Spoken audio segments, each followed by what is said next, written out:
విషయం అంటే మనకి మొన్న ఎస్ఐటి జరిగింది. దేశ నాయకుల గురించి, అమరవీరుల గురించి మనము ప్రతి నెలలో కొన్ని ప్రోగ్రామ్ జరుపుకుంటున్నాం కదా. దేశ నాయకులు వారి గురించి అవగాహన కార్యక్రమంలో మనకి ఎస్ఏ రైటింగ్ జరిగింది. ఈ కార్యక్రమానికి మనకి ఎవరైతే ఫస్ట్, సెకండ్, ప్రైజ్, థర్డ్ వచ్చారో వాళ్ళకి ప్రైజ్ డిస్ట్రిబ్యూషన్ ఉంటుంది. ఈ కార్యక్రమానికి మన కళాశాల అధ్యక్షులు వారిని డాక్టర్ ఎస్ నాగేశ్వర గారిని వేదికపై రావాల్సిందిగా కోరుతున్నాం.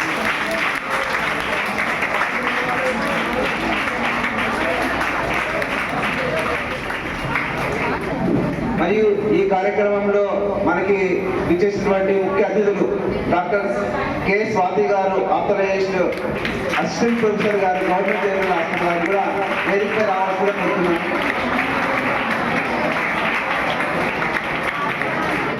మరియు ఈ కార్యక్రమంలో ముఖ్యంగా సుందరయ్య స్ఫూర్తి వారు ఈ యొక్క కార్యక్రమాన్ని ఏర్పడిస్తారు. దీంట్లో ముఖ్యంగా ధనంజయ్ సార్ గారిని, రిటైర్డ్ పంచాయతీరాజ్ వారిని కూడా వేదికపై రావాల్సి. మరియు రామసుబ్బారెడ్డి గారు, అడ్వకేట్ గారిని కూడా వేదికపై రావాల్సి కోరుతున్నాం సార్. ఈ ఎల్లాగౌడ్ సార్ గారు కూడా వేదికపై రావాల్సిందిగా కోరుతున్నాం సార్. మరియు మన కళాశాలలో కంప్యూటర్ సైన్స్ సార్ అంటే సీనియర్ అధ్యాపకులు రామకృష్ణ సార్ గారిని కూడా వేదికపై రావాల్సింది ఆహ్వానిస్తున్నాం సార్.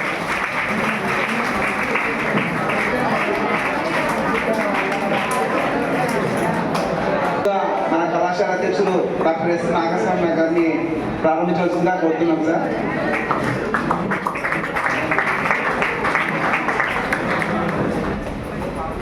Good morning.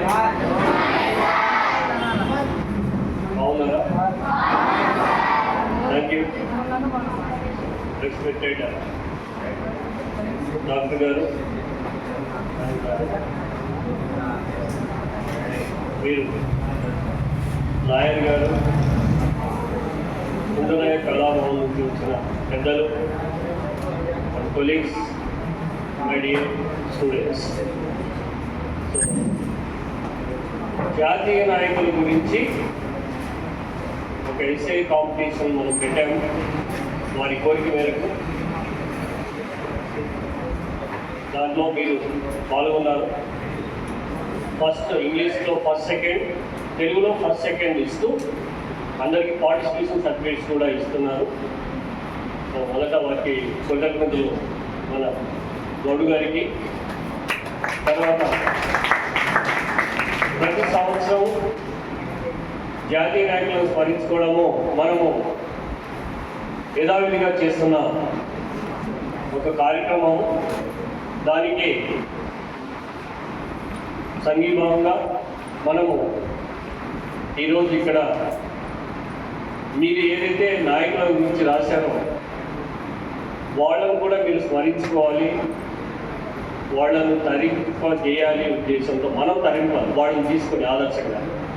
ఆ ఉద్దేశంతో మనము ప్రతి సంవత్సరం చేస్తున్నాం, ఇప్పుడు కూడా కొనసాగిస్తున్నాం, ముందు కూడా కొనసాగుతుంది. గౌడ్ గారు రాత్రి 10 గంటలకు టక్కటగా చెప్పేస్తే మొదట మన ప్రేయర్లోనే అనుకున్నాము. సో మనకు ఎండ ఎక్కువ ఉంది కావడం వల్ల madam welcome you. So madam గారు ఐ స్పెషలిస్ట్గా ఎంతో సేవలు మన కర్నూలు చేస్తున్నారు. వారు మీకు కూడా సేవలు అందించడానికి సిద్ధంగా ఉన్నారు.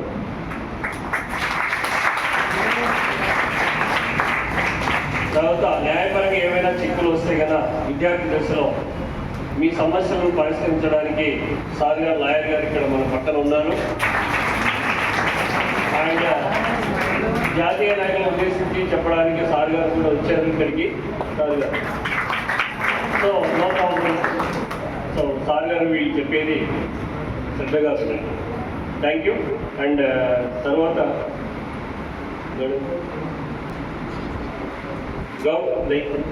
ఆయన ఎవరో కాదు, మీ సూపర్ సీనియరే. వారు మన సూపర్ సీనియర్. యాక్టివిటీగా బాగా యాక్టివిటీస్లో పాల్గొని యాక్టివ్ చేస్తున్న మన గౌడ్ గారు వారిని ప్రసంగించడానికి వచ్చారు.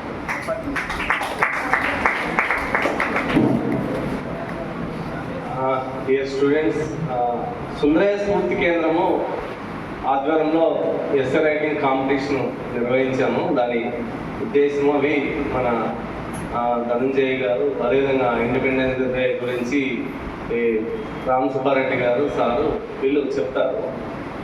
ప్రధానంగా నేను మాట్లాడదలుచుకున్నటువంటి అంశం కళాశాలకు సంబంధించి పర్టికులర్గా వాస్తవంగా నేను ఒక 2-3 డేస్ గతంలో కూడా 2-3 సందర్భాల్లో చూశాను.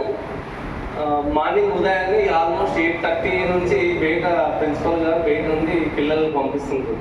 ప్రిన్సిపల్ గారు ప్లస్ వచ్చినటువంటి లెక్చరర్లు కూడా ఉండి బయట ఉండి మొత్తం బయట పిల్లలు ఉండిపోకుండా ఒక డిస్ప్లే విషయంలో కావచ్చు లేదా అన్ని అంశాల్లో కూడా ఓన్లీ పిల్లలు పంపించేటటువంటి యాక్టివిటీ చేస్తుంటారు. వాస్తవం చెప్పాలంటే గవర్నమెంట్ కాలేజీల్లో చాలా చోట్ల మనకు ఇంత అంటే పిల్లలను ఒక పద్ధతిగా ఒక డిసిప్లిన్ రూపంలో ఒక అంటే చదువుతో పాటు డిసిప్లిన్ కావచ్చు ఒక అన్ని అంశాల్లో కూడా తీర్చిదిద్దేటటువంటి వాళ్ళు మనకు చాలా అర్థంగా కనపడతారు.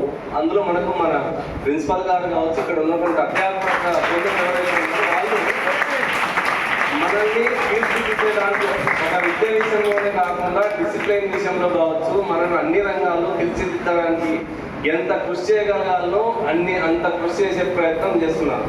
ఈ ఒక చదివే కాదు, కల్చరల్ సంబంధించినటువంటి అంశాల్లో కావచ్చు, స్పోర్ట్స్ సంబంధించినటువంటి అంశాల్లో కావచ్చు, ప్రతి దాంట్లో కూడా పిల్లల్ని ఇన్వాల్వ్ చేసేటటువంటి యాక్టివిటీ ప్రధానంగా ఇక్కడ మన కళాశాల ప్రిన్సిపల్ నుండి కావచ్చు, అట్లే ప్రిన్సిపల్ గారి నుండి అట్లే ఇక్కడ ఉన్నటువంటి అధ్యాపక బృందం కూడా పిల్లల్ని ఆ విధంగా ఎడ్యుకేట్ చేసేటటువంటి యాక్టివిటీ నిరంతరం కొనసాగుతుంది. కాబట్టి ఈరోజు మన కళాశాల రాష్ట్రంలోన హైయెస్ట్ పర్సెంటేజ్ టాప్లో ఉన్నటువంటి వాళ్ళు 82% పాస్ పర్సెంటేజ్ అంటే అది ఇప్పుడుండే కండిషన్లో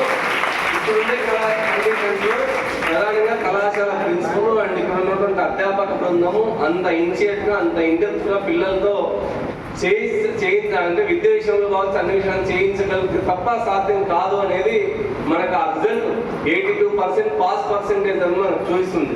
ఈవెన్ మనం కనుక చూస్తే అంటే కార్పొరేట్ కళాశాలలో కూడా మనకు పాస్ పర్సెంటేజ్ మనకు 92% అట్లా ఉంటుంది. ఈవెన్ అక్కడ అటువంటి కళాశాల కూడా. కానీ గవర్నమెంట్ రాష్ట్రంలో ఉన్నటువంటి గవర్నమెంట్ కాలేజీలో 82% పాస్ పర్సెంటేజ్ అనేది అంత సామాన్యమైనటువంటి విషయం కాదు. ఆ విధంగా విద్యార్థులను విద్య విషయంలో కావచ్చు ఇతర అంశాల్లో చేస్తున్నటువంటి ప్రిన్సిపల్ గారికి అదే ఉన్నటువంటి అధ్యాపక బృందానికి పేరున ధన్యవాదాలు తెలియజేస్తూ మొదట సుందరయ్య స్ఫూర్తి కేంద్రం గురించి రిటైర్డ్ పంచాయతీరాజ్ ఉద్యోగి సుందరయ్య స్ఫూర్తి కేంద్రం ఆర్గనైజరు కోఆర్డినేటరు ధనంజయ్ గారు మాట్లాడతారు.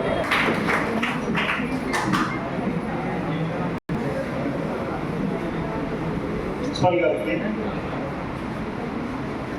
డాక్టర్ స్వాతి మేడం గారికి, మిత్రుడు కౌన్సిలారెడ్డి గారికి, అధ్యాపకులు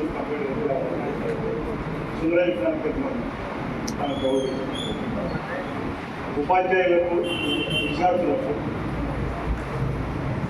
సుందరయ్య విజ్ఞాన కేంద్రం ఒక పెద్ద బాధ్యతను తీసుకుంది. ప్రజలు భారతదేశంలో ఉన్నటువంటి విద్యార్థులు కానీ యువకులు కానీ ప్రజలు కానీ అన్ని విషయాల్లో ఆలోచింపచేయాలి. మనకుండే సమస్యల గురించి, జీవితం గురించి ఆలోచింపే క్వశ్చనింగ్ ద్వారా విజ్ఞానం అనేది వస్తుంది, ఆలోచన అనేది ఏర్పడుతుంది. ఈరోజు మేము ఈ కార్యక్రమం తీసుకున్నటువంటి సందర్భం ఏమిటంటే 40 ఏళ్ళ స్వాతంత్రం వచ్చినప్పుడు నాయకులు చూపించారు. ఆయన చెప్పిన విషయాలు ఏమిటి, చాలా ఆయన జీవితం ఆయన ఏం కోరుకున్నారంటే నైతిక ప్రజలందరూ సమభావంతో ఉండాలి, ఐక్యంగా ఉండాలి. నీది ఈ కులము, నాది ఈ కులము, నీది ఆ మతము, నాది ఈ మతము అనే భావనతో ఉండకూడదు. అందరూ ఏకభావంతో సమభావంతో మానవత్వంతో ఉండాలి.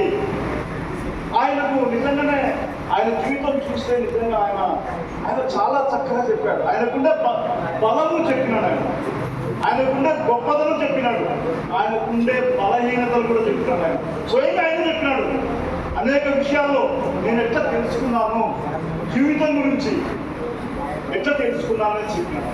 ప్రిటోరియాలో, దక్షిణాఫ్రికాలో ప్రిటోరియాలో ఆయనకు నడిచే అలవాటు ఎక్కువ. నడుస్తాడే మీరు చూస్తే కనుక ఆయన ఎలా పట్టుకొని చక్క పోతుంటాడు. ఆయన నడక తోస్తాడు, ఆయన తోస్తే కింద పడతాడు. ఆయన కింద పెడితే ఆయన పైన కేసు ఏం పెట్టాడు. ఆయన ఎందుకు 9 గంటల తర్వాత నడవకూడదు, ఎందుకు స్వేచ్ఛ లేదు అని ఆలోచించాడు. భారతదేశంలో నా ప్రజలకు సంబంధించి కూడా అట్లాగే చాలా సంఘటనలు చెప్పుకుంటూ పోతే కనుక భారతదేశంలో ఉన్నటువంటి నా ప్రజలకు ఎందుకు స్వేచ్ఛ లేదు అనేసి ఆలోచించి స్వేచ్ఛ నుంచి స్వతంత్రం కావాలి. ఒకరోజు బ్రిటిష్ వాళ్ళంతా కలిసి అనేక అంశాలకు సంబంధించి మనకు మాట్లాడే హక్కు లేదు, ఉద్యమించే హక్కు లేదు, మనకు పని చేసుకునే హక్కు లేదు. బ్రిటిష్ వాళ్ళు ఏది చెప్తే అది చేయాల్సిన చట్టం, వాళ్ళ రూల్ అనేది వాళ్ళ రూల్ ప్రకారం, వాళ్ళ పరిపాలన ప్రకారము పరిపాలన అనేది కొనసాగింది. మరి ఎందుకు నా ప్రజలకు స్వేచ్ఛ లేదు, స్వాతంత్రం లేదనేసి ఆయన కార్యక్రమం మొదలుపెట్టినప్పుడు ఆయన ఏమి అందరూ రండి అని చెప్పలేదు. ఆయన ఎక్కడో బీహార్లో నీళ్ళు రైతులు వాళ్ళ గిట్టుబాటు పడలేదని పోరాడేటప్పుడు ఆయన కూర్చున్నాడు. ఆయన ఒక స్టాప్ వేసుకున్నాడు. స్టాప్ వేసుకుని నేను సత్యాగ్రహం చేస్తున్నాను ప్రకటించాను. అట్లాగే అహ్మదాబాద్ లో జౌళి కార్మికులు సమ్మె చేస్తున్నప్పుడు కూర్చున్నాడు. ఆయన నేను నా కార్మికుల సమస్యలు పరిష్కారం అయ్యేంత వరకు, వాళ్ళ ఆకలి తీరేంత వరకు, వాళ్ళకు పనికి తగినటువంటి జీతం ఇచ్చేంత వరకు, వాళ్ళకి న్యాయం జరిగేంత వరకు నేను ఇక్కడే కూర్చుంటా అనేసి రామసుబ్బారెడ్డి గారు అడ్వకేట్ వారు మాట్లాడుతున్న వేదిక మీద ఉన్న పెద్దలకి నమస్కారము. సంతోషం ఉంది. ఎందుకో తెలుసా, ఎందుకు చిన్నప్పటి నుంచి వేస్తున్నారు చెప్పులు కదా, మేము అట్ట కాదు కదా. ఇంటర్వ్యూలో ఖాళీ ఇంటి మాత్రమే చెప్పుల గురించి నేనే కాదు అందరికీ కలిపి ఇంటర్వ్యూలో శరీరం మాత్రమే చెప్పులు ఇస్తాం ఖాళీకి పోవాలి. కనుక ఎప్పుడు చెప్పులు వస్తాయని మాకు చాలా ఉత్సాహం ఉండేది అప్పట్లో కదా. నాకు చాలా చాలా సంతోషంగా ఎక్కడికో తీసుకెళ్లారు, చాలా సంతోషం. ఇక్కడ కోర్సులు ఏమున్నాయమ్మా ఎక్కువ? ఎమ్యూనిటీ ఉందా? కదమ్మా మెడికల్ ల్యాబ్ టెక్నిక్స్ కదమ్మా. ఓకే, ఆ తర్వాత ఎక్కువ ఎందులో ఉన్నారమ్మా? హెల్త్ పర్పస్ వెళ్తా చేస్తానమ్మా. దాదాపు అమ్మాయిలతో అక్కడ వెళ్తాను. రైట్, ఇదమ్మా ఆఫీసర్ స్టేటస్. కంప్యూటర్ మాకు ఇస్తున్నారు కదా, అంతేనా? లేడీస్ చెప్పుకొని జరుగుతుంటే మీకోసమే ఎదుగు పనిచేస్తారు. అవునా? మిమ్మల్ని గురికి నాట్యం చేస్తాక తెల్ల పాప చాలా సంతోషంతులు ఈ జీవితాన్ని ఆస్వాదించారు. స్వాతంత్రాన్ని గురించి ఇందరూ అందరూ చెప్తున్నారు. ఎవరు